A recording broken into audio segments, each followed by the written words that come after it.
I know you've heard the warning cries. Seed oils are toxic. Seed oils are the root of chronic inflammation. Seed oils are slowly killing you. Scroll through social media and you'll see influencers tossing canola oil in the trash like it's radioactive.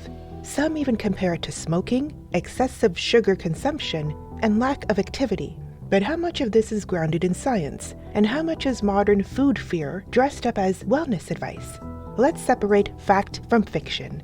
Welcome to Modern Wellness Lab, where we bring you real talk, real wellness, and real results. Today, we're diving into the seed oil controversy, what they are, what the research actually says, and whether you should avoid them completely or just relax and pay attention. What are seed oils anyway? First, let's define what we're talking about. Seed oils, also called vegetable oils, are oils extracted from seeds of plants and treated to extend shelf stability and other aesthetics. Common examples include soybean oil, canola, rapeseed oil, sunflower oil, corn oil, safflower oil, cottonseed oil, grapeseed oil. These oils are everywhere, in salad dressings, chips, granola bars, frozen foods, sauces, and restaurant meals. They're a staple of modern industrialized food. They're cheap to buy and to use. Most of the backlash focuses on how these oils are made. Industrial production usually involves high heat, chemical solvents, often hexane, bleaching, and deodorizing to make the oil shelf-stable and flavor-neutral. This processing creates a product that's far removed from something like extra virgin olive oil. But does that make seed oils inherently harmful? One of the most common claims is that seed oils are high in omega-6 fatty acids, particularly linoleic acid, which supposedly causes inflammation. While linoleic acid is a precursor to some pro-inflammatory compounds, current evidence suggests that it does not directly cause inflammation in humans and may even have anti-inflammatory effects. It's true that omega-6s are involved in inflammatory signaling, but inflammation isn't inherently bad, and it's a normal part of the immune response when used appropriately. The real issue is balance. Our modern diets tend to be much higher in omega-6 fats and lower in omega-3 fats, which tend to have anti-inflammatory effects. Some researchers suggest that the ideal omega-6 to omega-3 ratio is around 4 to 1 or lower. In many Western diets, it can be 10 to 1, 15 to 1, or higher. So the problem isn't necessarily the seed oils themselves, it's the overall pattern.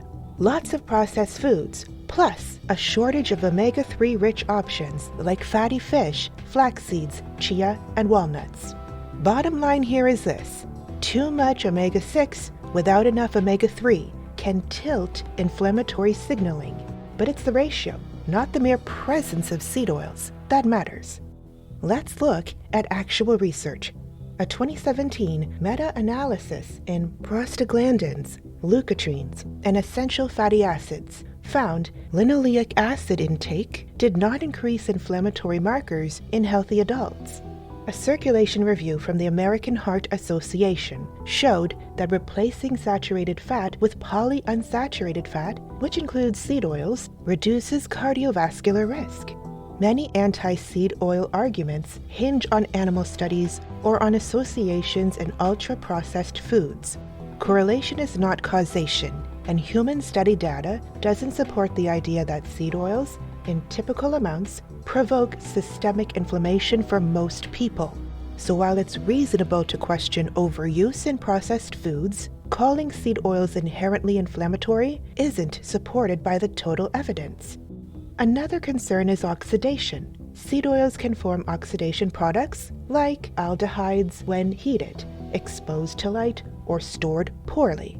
Some argue you should never cook with them and that these oxidized oils are toxic. This isn't completely baseless. Repeated heating and industrial frying can produce harmful byproducts. I'm looking at you, fast food fries. But at typical home cooking temperatures and for reasonable use, the risk is lower. Freshness, proper storage, and avoiding repeated reheating all matter. These oils should be stored in a dark, cool place and properly sealed to limit exposure to oxygen. So yes, oils can go rancid, and deep-fried fast food isn't ideal for your arteries. But the risk depends on how you use and store the oil, not just the oil's type. But what about cancer, heart disease, and obesity? Some wellness creators claim seed oils cause cancer, obesity, or cognitive decline. Here's what the strongest human data suggest. Cancer. No high-quality human studies show that typical seed oil consumption causes cancer. Some animal studies raise questions, but they involve extreme doses, not reflective of typical human diets. Heart disease. Replacing saturated fat with polyunsaturated fat, including seed oils, tends to lower LDL cholesterol and cardiovascular risk in many trials. This leads us to believe that for this application, they are not the devil. Obesity. Seed oils are calorie-dense, like all fats, but they aren't uniquely fattening. The bigger driver is overall energy intake, aka calories, and ultra-processed foods, not seed oils alone.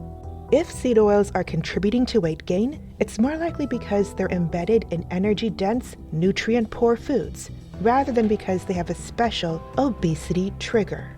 If seed oils are so controversial, why are they everywhere? Let's look at a few reasons.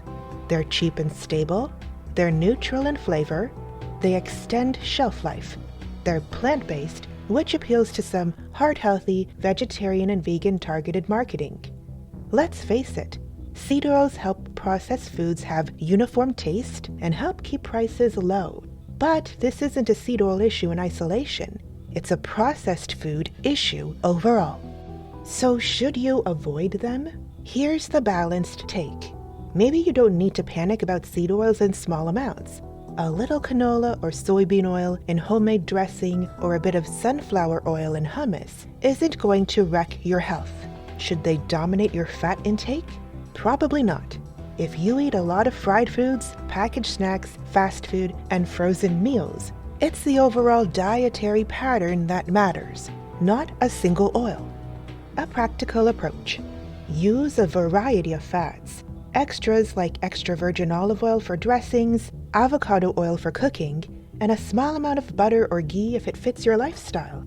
Prioritize whole foods and omega-3 sources. Eat plenty of fatty fish, chia seeds, flax seeds, walnuts. Avoid repeatedly reheating the same oil and be mindful of deep frying practices. Maybe eat less fast food too. Store oils properly. Cool, dark place. Use up before the shelf life. You don't need to throw out every bottle of canola or soybean oil, but you also don't need to worship them either. There's a bigger conversation here we need to have that involves food fear and wellness trends. The idea that a single ingredient is the devil fits a clickbait world. It's simple, dramatic, and it sells. But health isn't about absolutes. It's about patterns and making the best choices available at the time. Demonizing seed oils ignores nuance. It can fuel anxiety around food and distract you from what truly matters. A nutrient-dense, balanced, and enjoyable diet most of the time.